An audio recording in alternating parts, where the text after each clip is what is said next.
Merci de nous refaire confiance. Bienvenue à ce magazine de la rédaction de Congo 26, télévision, mémoire nationale, devoir des vérités.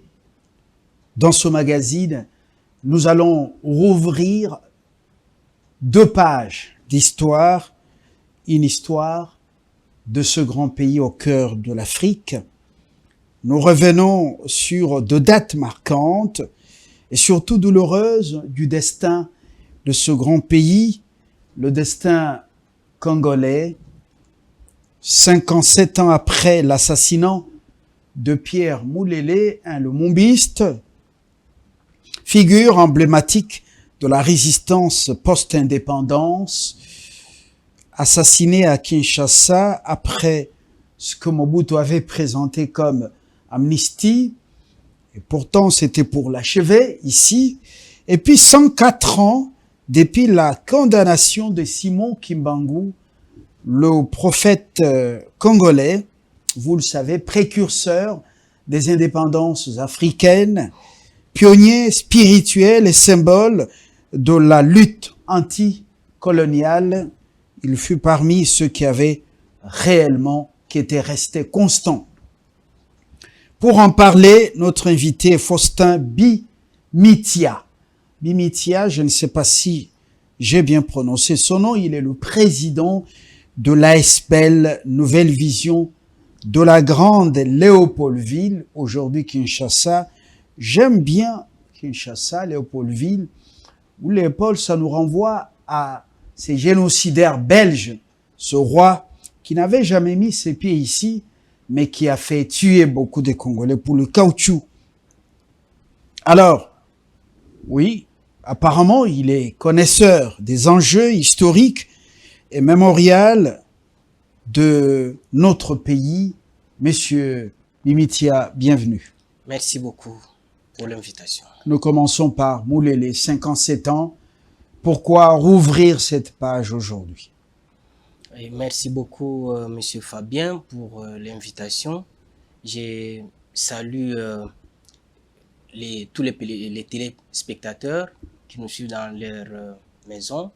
Je remercie également toute l'équipe de Congo 26 Télévision pour ce grand travail ainsi que son initiateur. Justement, je reviens à ma préoccupation. Pourquoi ouvrir cette page sur Moulélé? Oui, Pierre Moulélé, comme vous le savez, que c'est une personnalité qui est dans les oubliettes. Aujourd'hui, 57 ans depuis son assassinat. Comme vous venez de présenter, Pierre Moulélé, c'est un compagnon de lutte de Lumumba. On ne peut pas parler de l'indépendance de notre pays sans pour autant citer Pierre Moulélé. Il a milité aux côtés de Lumumba et c'est aussi le premier ministre de l'Éducation nationale dans le gouvernement de Lumumba. Et après la lutte, après l'indépendance, il a été nommé ministre de l'Éducation et nous connaissons comment après l'indépendance, il y a eu tout ce qui s'était passé entre Lumumba et Kasavubu. Et après la destitution du gouvernement Lumumba, Pierre Moulélé et Antoine Gizenga sont allés à Stanleyville, à Kisangani aujourd'hui, pour se constituer en bloc. Et il y avait maintenant à cette époque des blocs. Il y avait le gouvernement de Kinshasa et le gouvernement Lumumba à Kisangani. Et à cette époque-là, avec la République libre du Congo, ils appelaient l'espace libéré, Pierre Moulélé était désigné ou nommé ambassadeur de la RDC de cette époque au Caire en Égypte. Et après l'assassinat de Lumumba, Gizenga va rejoindre le gouvernement et Pierre Moulélé va prendre la décision. Il avait trouvé que le combat, l'espoir de l'indépendance était trahi. Il avait pris la décision à partir de l'Égypte. Il était parti en Chine pour suivre la formation militaire et à partir de là, en 1963, il va rentrer au Congo et va lancer la rébellion ou la révolution du Kwilu.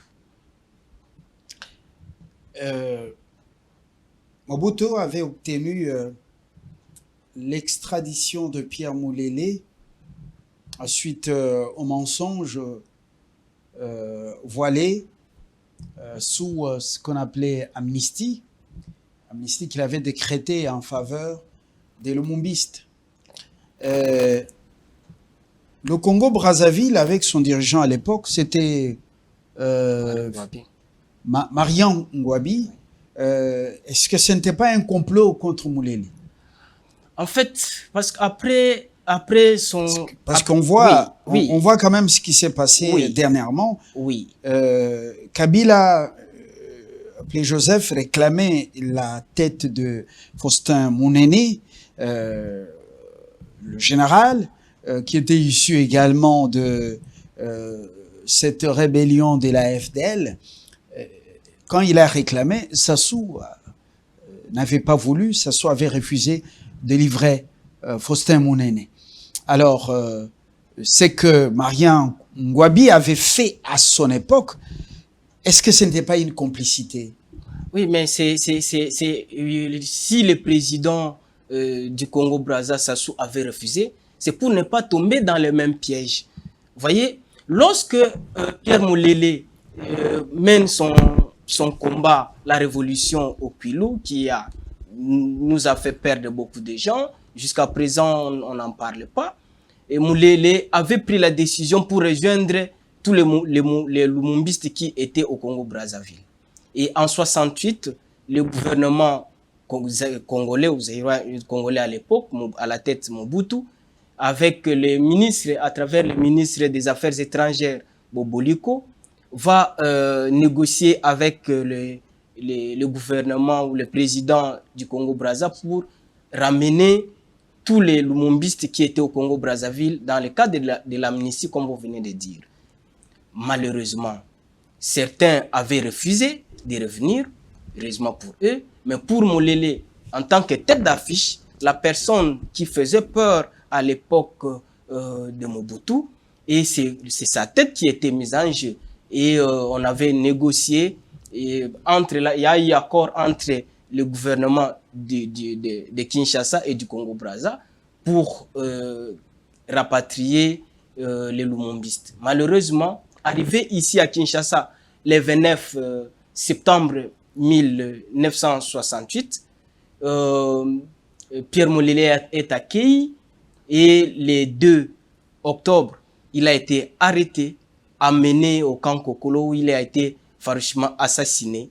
Et c'est comme ça que nous appelons la trahison. Que ce soit du côté du Congo-Brazzaville, que ce soit du côté de Kinshasa, et c'est une trahison. Et c'est comme ça que nous posons la question, la mémoire de Pierre Moulele, entre trahison politique et mémoire interdite. Alors, quel héritage pour la jeunesse, la génération future, pour la jeunesse congolaise aujourd'hui? Il est justement juste d'interroger le passé pour mieux éclairer le présent et l'avenir. Mais on a vu, vous connaissez l'essor qui a été ou qui fut réservé à Pierre Moulele.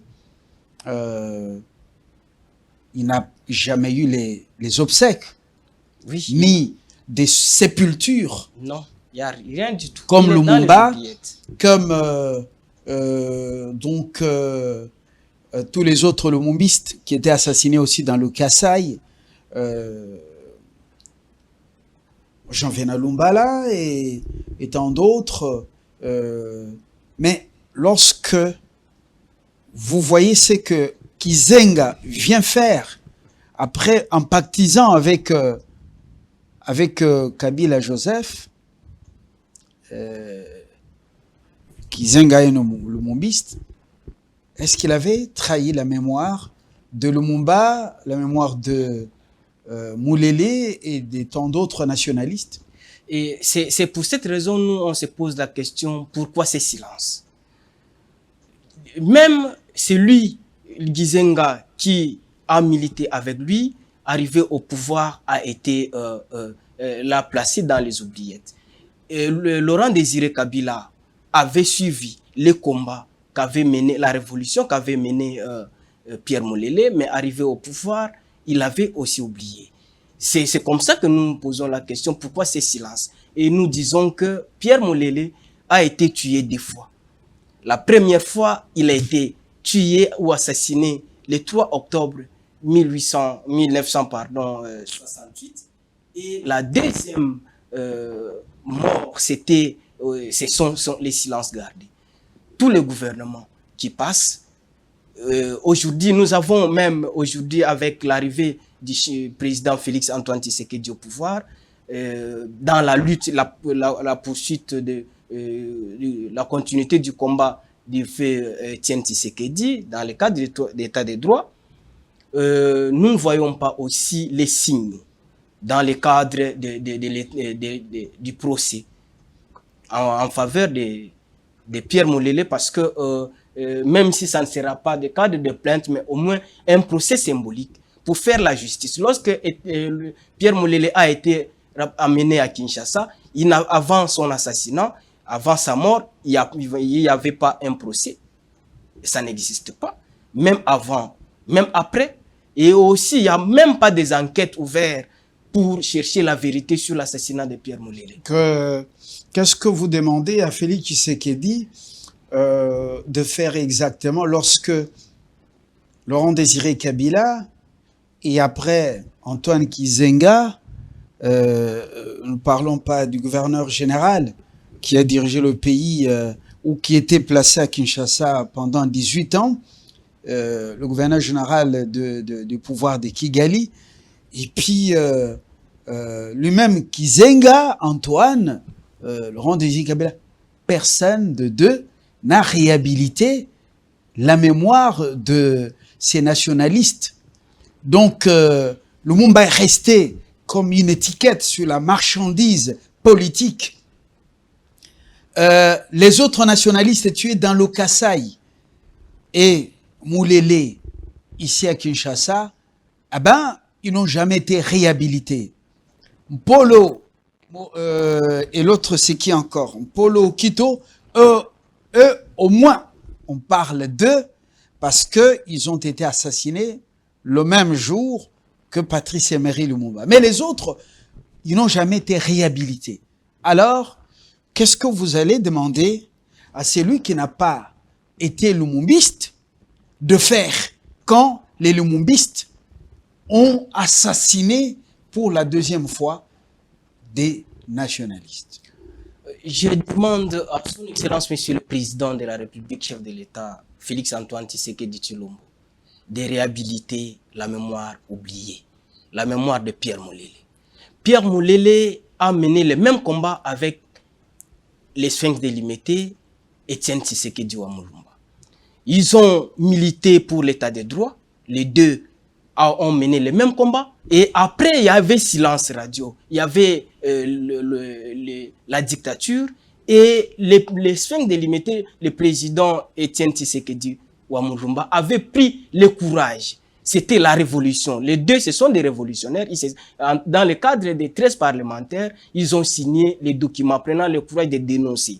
Et c'est la même vision, c'est les mêmes combats qu'ils ont menés. Mais chacun, bien que Pierre Mulele avait pris les armes, mais les présidents Tshisekedi, dans le cadre de l'UDPS, a promis la démocratie, la non-violence. Mais il vous souviendra que en 2002, le président Etienne Tshisekedi, dans le cadre avec l'UDPS, dans le cadre de l'alliance l'alliance de sauvegarde du dialogue intercongolais, avait signé avec les RCD et les autres dans le cadre de renforcement. Alors je ne dis pas qu'il a soutenu les armes, mais au moins il y avait un moment où il avait aussi collaboré avec ceux qui avaient les armes. Non, je dis que les deux sont des révolutionnaires. Je demande à son Excellence, Monsieur le Président de la République, dans le cadre de l'état des droits, de réhabiliter la mémoire de Pierre Mulele. Il a été assassiné 2 fois.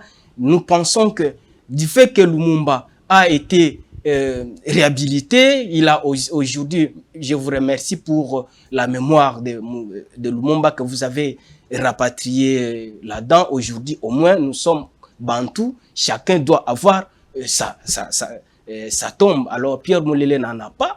Il a été assassiné. Son corps a été brûlé, pour certains, a été brûlé et jeté sur le fleuve Congo. Nous demandons à son Excellence, Monsieur le Président de la République, de la même façon, aujourd'hui, dans le cadre du dialogue, je pense que le gouvernement congolais doit dialoguer avec Pierre Moulele. Tous ceux qui ont pris les armes travaillent, sont réhabilités dans notre pays, sont dans le gouvernement, sont dans des institutions, mais Pierre Moulele est dans les oubliettes. C'est de l'injustice. Nous pensons qu'avec le président Félix Tshisekedi, la mémoire de Pierre Moulele sera réhabilitée. Et nous demandons aussi aux membres de sa famille et à tous ceux qui pensent et tous les moulélistes disséminés à travers le monde de soutenir notre combat pour que la mémoire de Pierre Moulele soit réhabilitée et que la justice, qui est même la réparation, parce que à tout moment où je parle avec ces enfants, que je salue en passant, Madame Jeannette et Godé Moulele, qui aujourd'hui sont tristes parce que leur papa, la mémoire de leur papa n'est pas commémorée, et ça passe en silence. Et nous pensons que avec le président Félix Tshisekedi, la mémoire de Pierre Moulele sera réhabilitée et il y aura le dialogue entre le gouvernement congolais et Pierre Moulele. Et voilà, Pierre avait choisi justement la voie de la force pour pouvoir faire la guerre contre l'impérialiste et ses relais qu'il avait placés au pouvoir à Kinshasa par un coup de force, notamment Mobutu Sese Seko ou Joseph Désiré Mobutu, avec tout le soutien dont il a bénéficié pendant la guerre froide. Mais Tshisekedi, père, avait choisi la non-violence. Et Tshisekedi, fils, également dans la non-violence. Oui. Ce n'est pas la lutte armée. Oui. Alors, quel rapport avec ces deux façons de voir les choses, ces deux combats politiques, ou ces deux approches dans le combat politique? La violence, même s'ils ont été tous trahir le Congo à Sun City, au retour, ils ont eu les Jeep X-Trail. Au retour, ils ont donné, confié la politique, la défense et la sécurité au Rwanda pendant la transition 1+4. Mais quel rapport entre la violence et la non-violence? Oui, merci beaucoup. Vous avez tout dit dans votre question. Vous avez tout dit. Vous savez, la question, ce n'est pas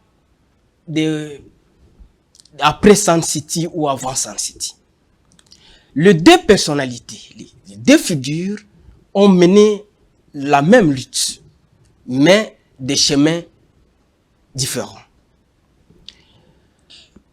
Etienne Tshisekedi, comme vous venez de dire,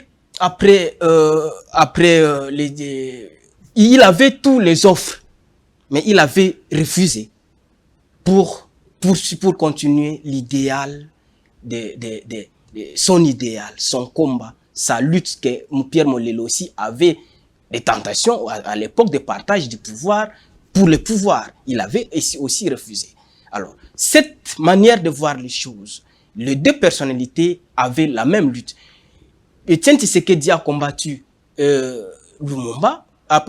Mobutu.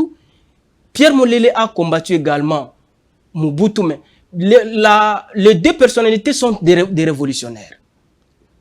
D'abord, les deux, ce qui les lie en premier, c'est la révolution. Bien que Pierre Moulele a pris les armes que Pierre Moulele avait pris, lui, son combat, c'est pour l'intérêt des paysans. Etienne Tshisekedi, à son tour, va militer pour le peuple d'abord. Si vous voyez le peuple d'abord et la lutte pour la libération des paysans, c'est la même lutte, c'est pour les sociales. Voilà, je crois que c'est un peu le discours. Si le fils du Sphinx, lui, il comprend la vision de son feu père, mais l'entourage, ceux qui sont venus les joindre aux mangeoires, plutôt aux affaires, à la direction du pays, ceux qu'il a recrutés après casting et autres, on sent que beaucoup sont dans le ventre d'abord, les villas d'abord, les comptes en banque d'abord, Moussoui nanga ezawapi, steak nanga ezawapi, et le peuple est devenu le peuple. Enfin, le peuple à la fin. Cherchez-lui les miettes. C'est moi qui le dis. Simon Kimbangu, précurseur des indépendances africaines, il avait annoncé avant, s'est envoyé des dieux, et puis 104 ans depuis sa condamnation à mort.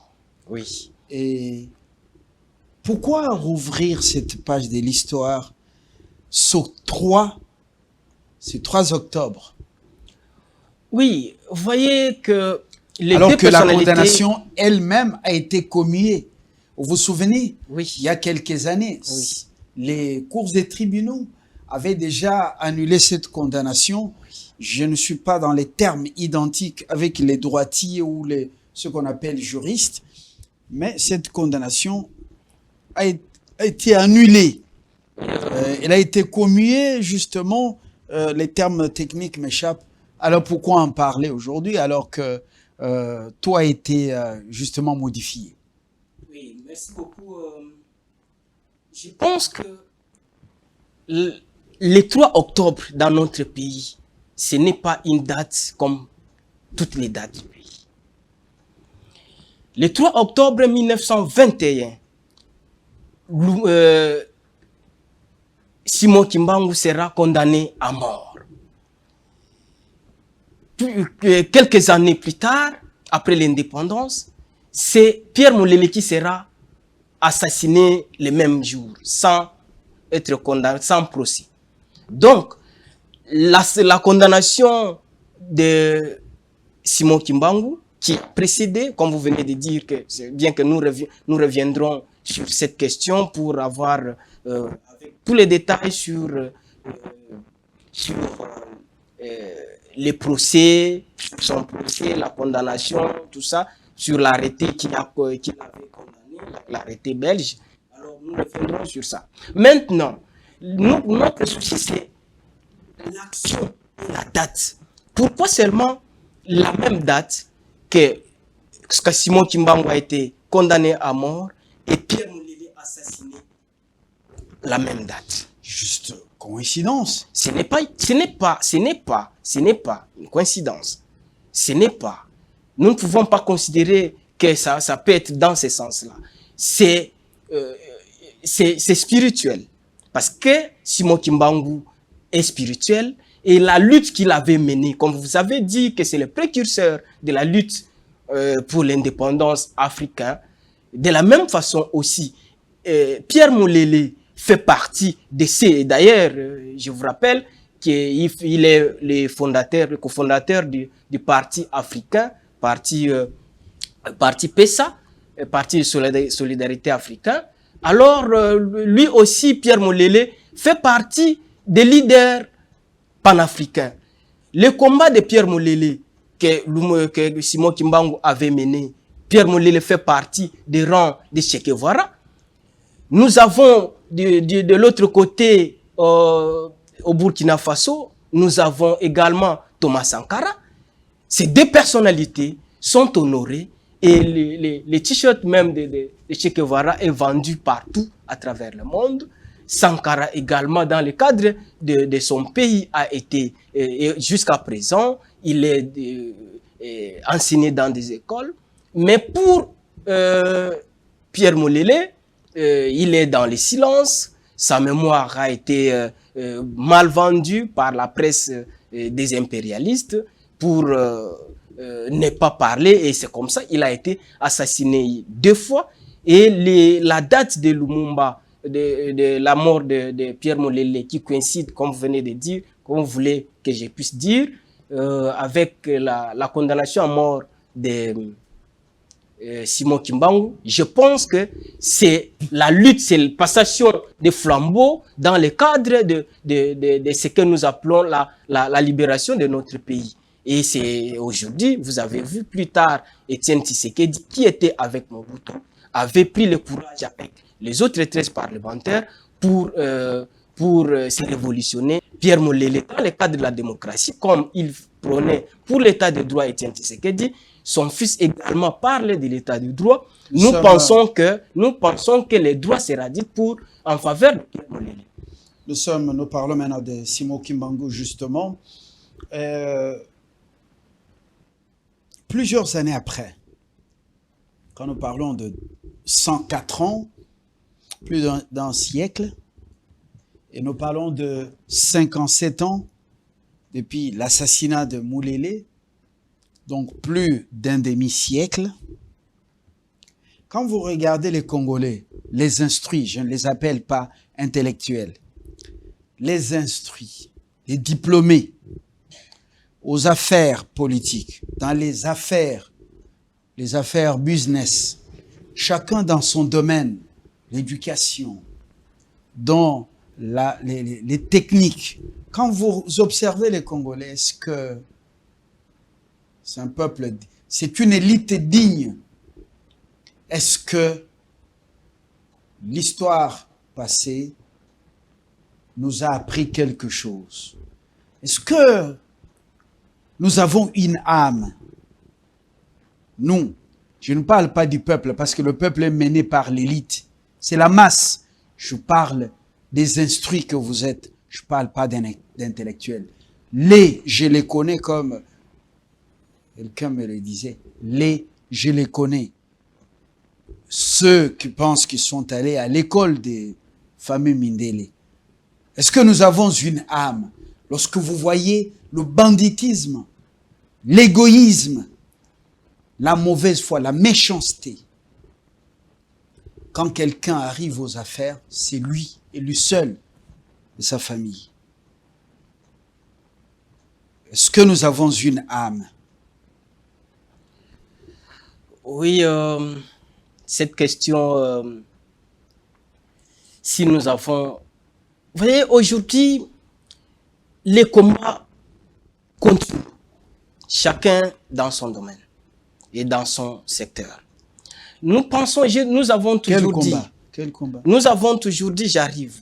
Nous avons toujours dit, dans le cadre de la nouvelle vision de la Grande Léopoldville, NVGL, en sigle que je suis président, que l'élite actuelle, si entre 1950 et 1960, l'élite d'aujourd'hui, si c'était l'élite d'aujourd'hui qui vivait à cette époque-là, peut-être jusqu'à présent, on ne sera pas indépendant. Parce que ceux-là n'avaient pas beaucoup étudié. Les groupes de Lumumba, des Gizenga, les Kassavubu, les Pierre Molele ici n'avaient pas autant de diplômes.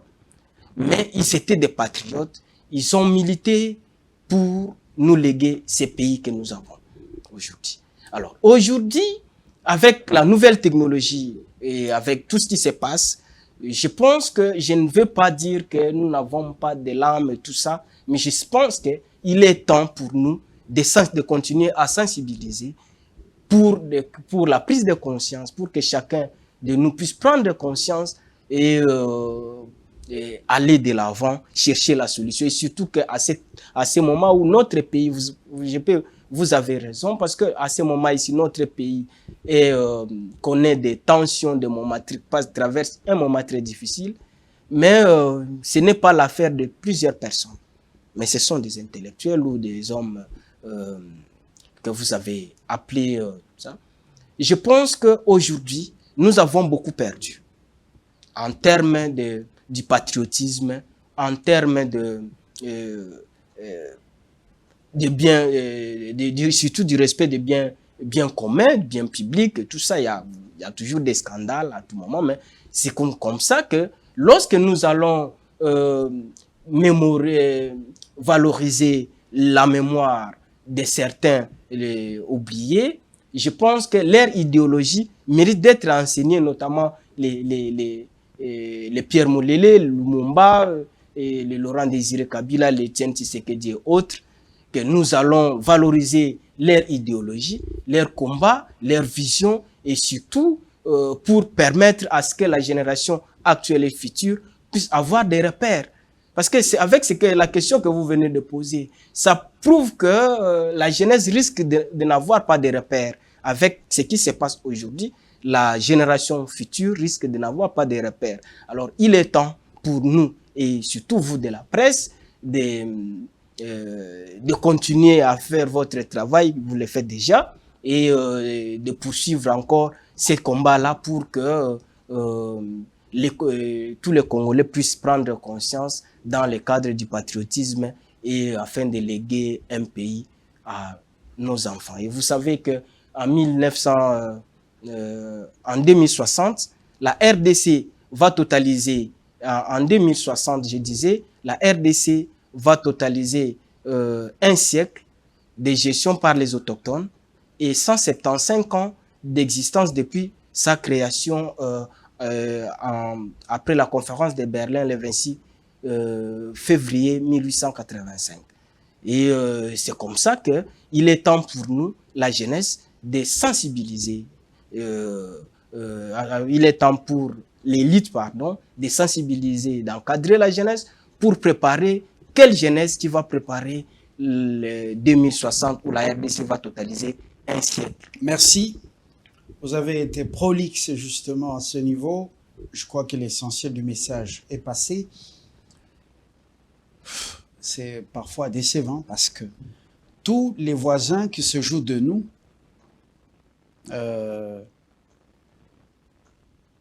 ils prennent les soi-disant fils et filles de ce pays, leur relais, et qui leur facilite souvent la tâche pour déstabiliser le Congo. C'est très malheureux. L'école a échoué, la famille a échoué, l'État a échoué, l'Église a échoué. Je parle de religions qui ont échoué. L'homme congolais est raté.